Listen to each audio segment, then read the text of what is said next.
Hey, lovely. So, welcome to the Inner Child Healing Masterclass. Now, again, this is one of my favorite subjects because it has literally changed my life and changed all this work, changed how I see myself today and how I understand what I actually need and where my behavioral patterns are coming from. So, also, this because you might know or not know, I studied family systematic therapy approach, and this is one of the basics.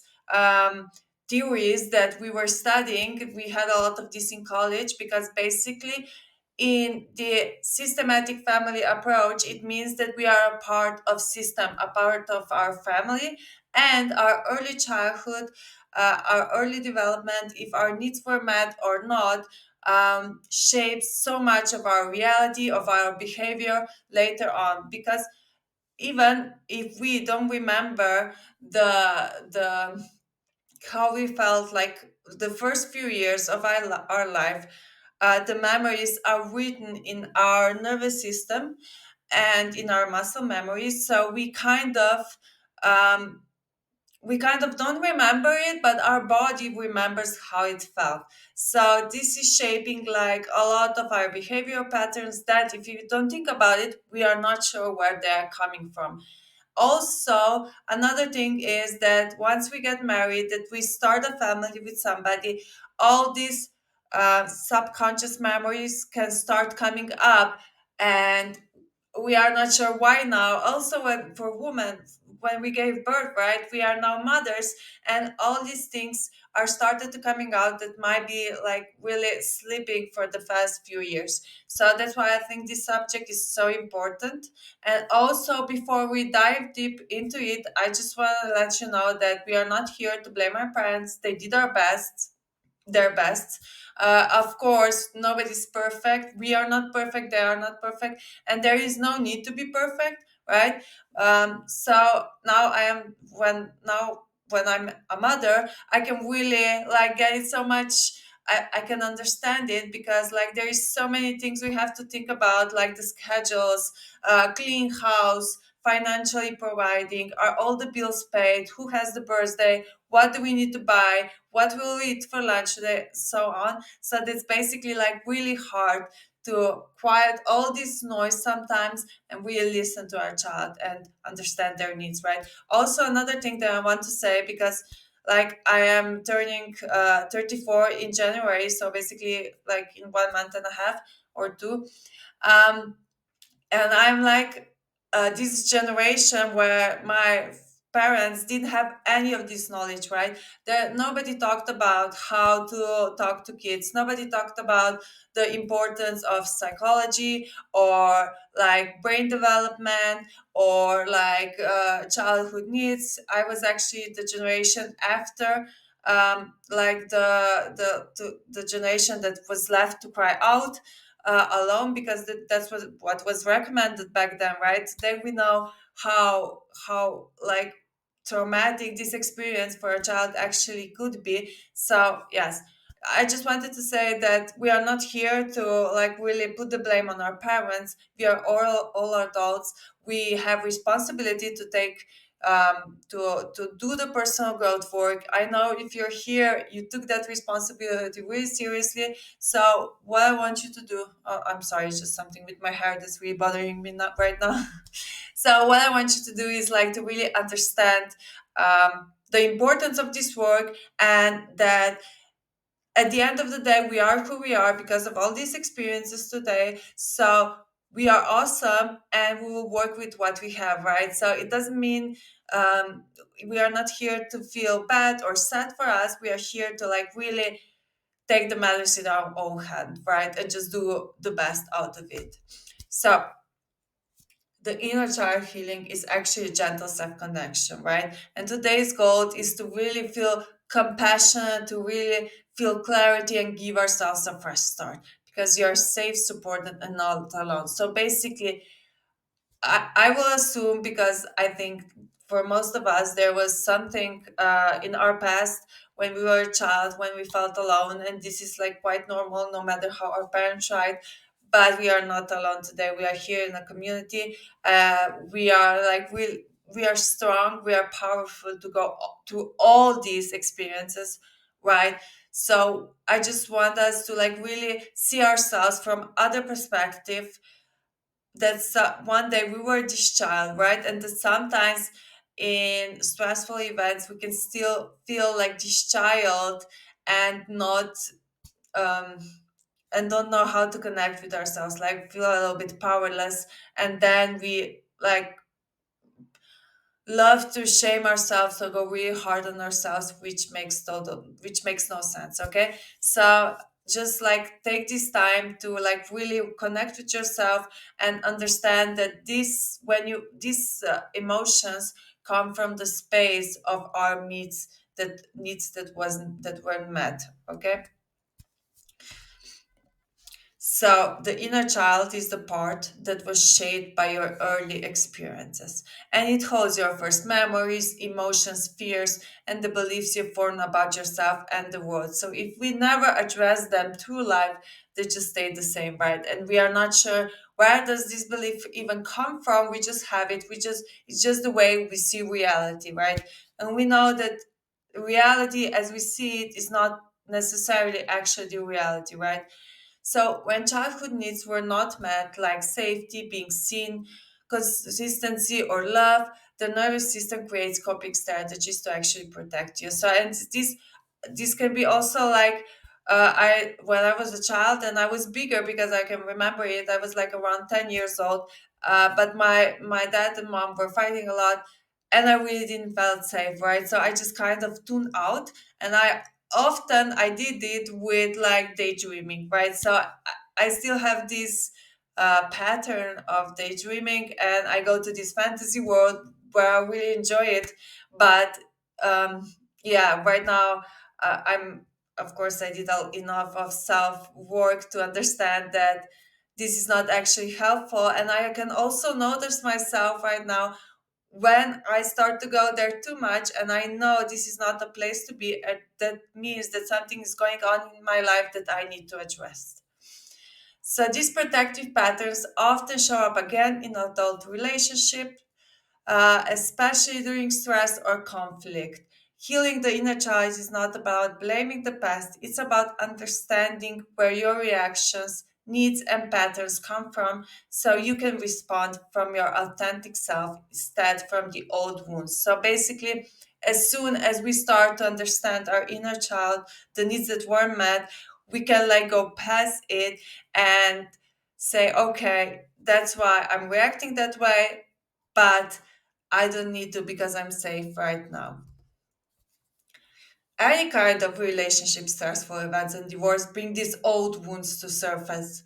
Um, like having a child, right?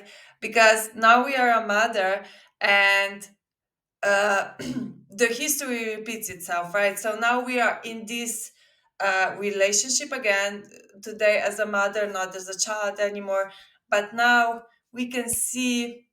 Um, our past that we don't remember, and it kind of brings up this old experience, right? So also if you notice yourself sometimes talking exactly like your mother, because sometimes I do, no matter how I react, mostly I react differently, but sometimes you can hear my mother in my voice, right?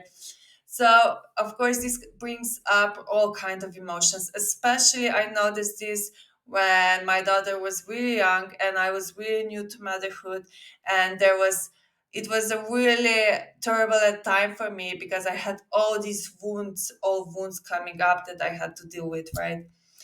So healing your inner child helps you break the cycle and turn a new leaf.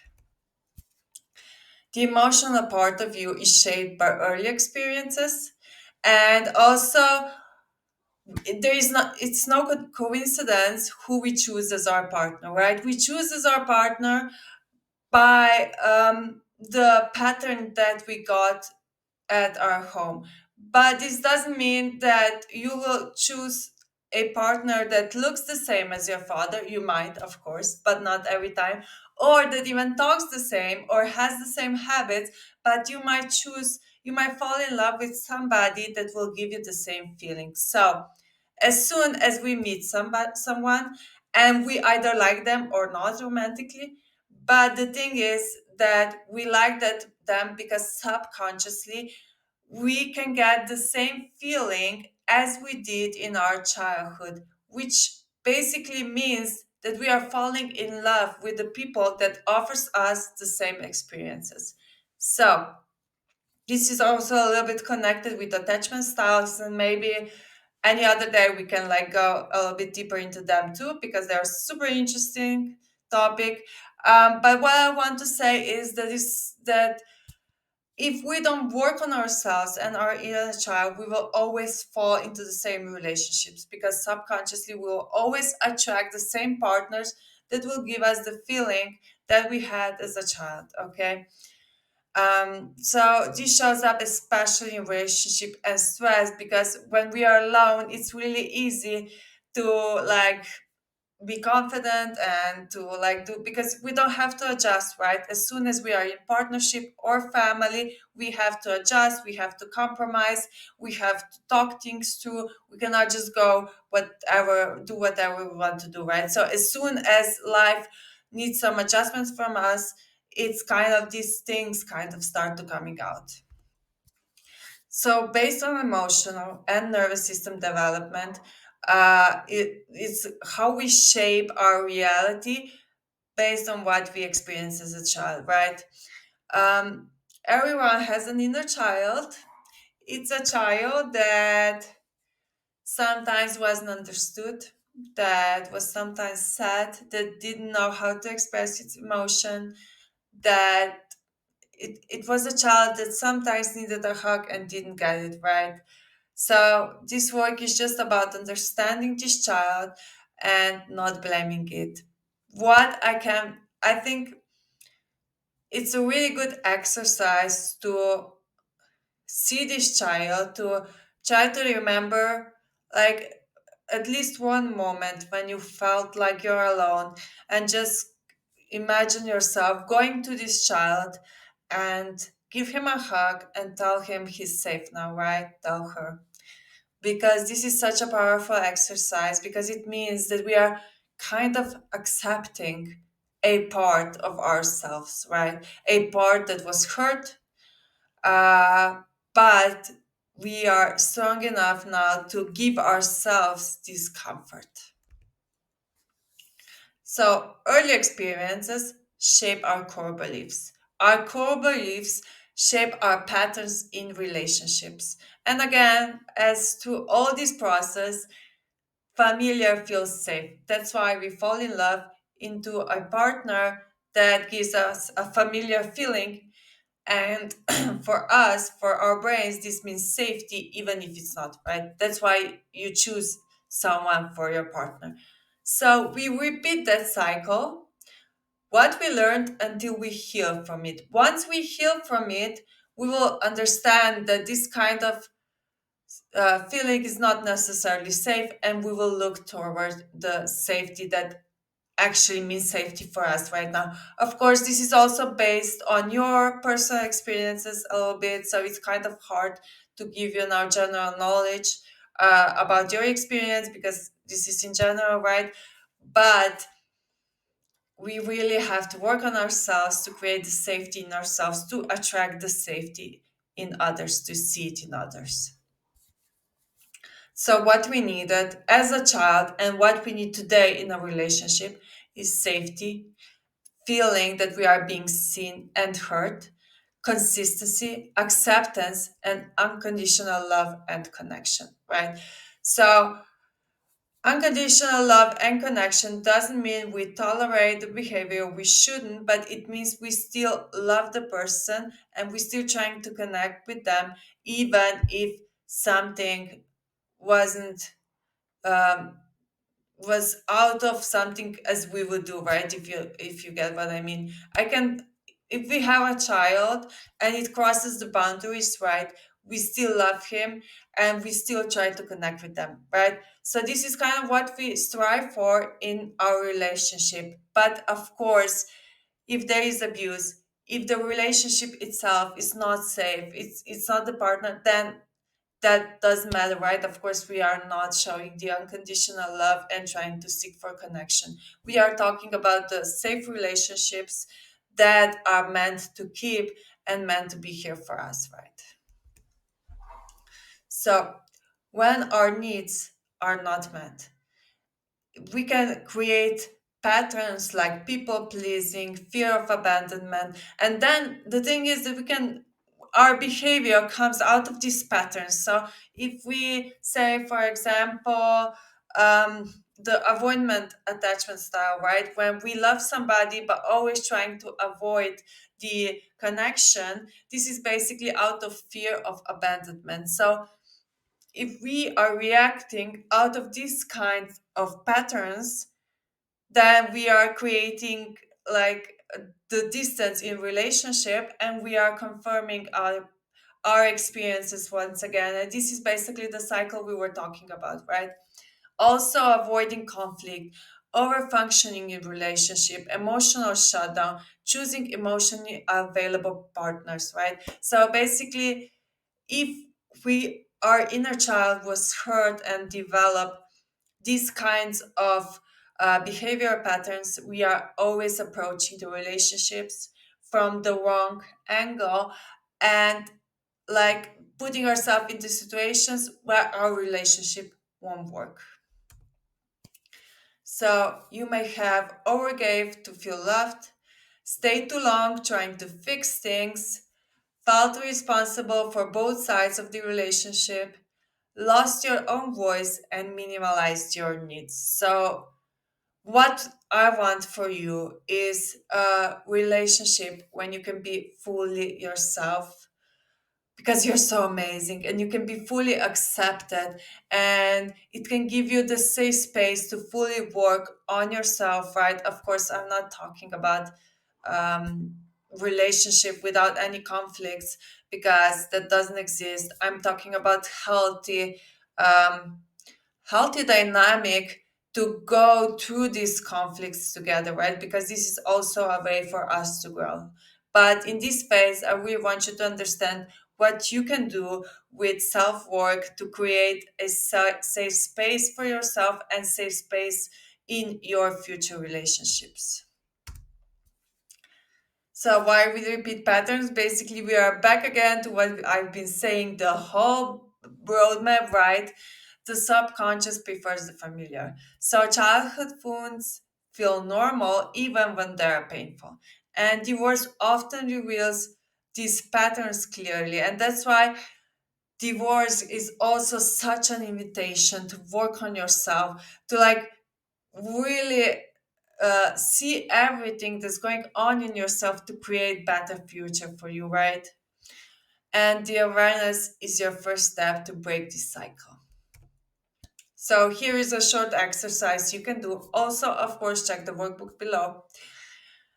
Meet your inner child. So imagine yourself at a specific age. Notice your expression, posture, emotion. Be really curious, right? Ask them, what do you need right now? What do you wish someone had said to you? So basically, through this exercise, you can really start to understand your inner child, and you don't have to. This is such complex work. You don't have to get it right from tomorrow or today or right now or even in next month. You can. This can be a process of few months or even more, right? I just want you. I just want to like plant this seed of starting to think about it and starting to think about that there is a child inside you that was hurt, and you can reparent yourself, right? And just to create this understanding around it. So how to identify an unmet childhood needs? Just like take a pen, try to think about what did you crave most as a child. What didn't you receive enough of? What made you feel unsafe or unseen? And where did these same needs show up again in today's life? Okay, just try to take these questions and like think about them a little bit, and maybe there will be an aha moment, an insight you will get about yourself. Okay, now this is a really interesting exercise, but it's also pretty hard. So it's called pattern awareness map. So fill in three columns. You can write about your childhood experience, the belief it created, and how did it show up in your marriage. But now, what I want you to do is like this is it to understand the belief that experience created. We have to go really deep and be really aware, right? So this exercise, you can also take your time. You don't have to do it today, but just try to first be aware of your patterns and then think from where are they coming from, because slowly this is the path to your answers. And you are definitely worthy of love, safety, and a new chapter. And I'm so proud of you for doing this work, and you're so amazing. Thank you for being here. And you are the adult and that is capable of creating a peaceful future. So just say to yourself, I offer myself the love I always needed. And if you need anything, I'm always here. I'm ready to talk with you about all that you had learned or all that you think is going on. Just send me a message. Thank you.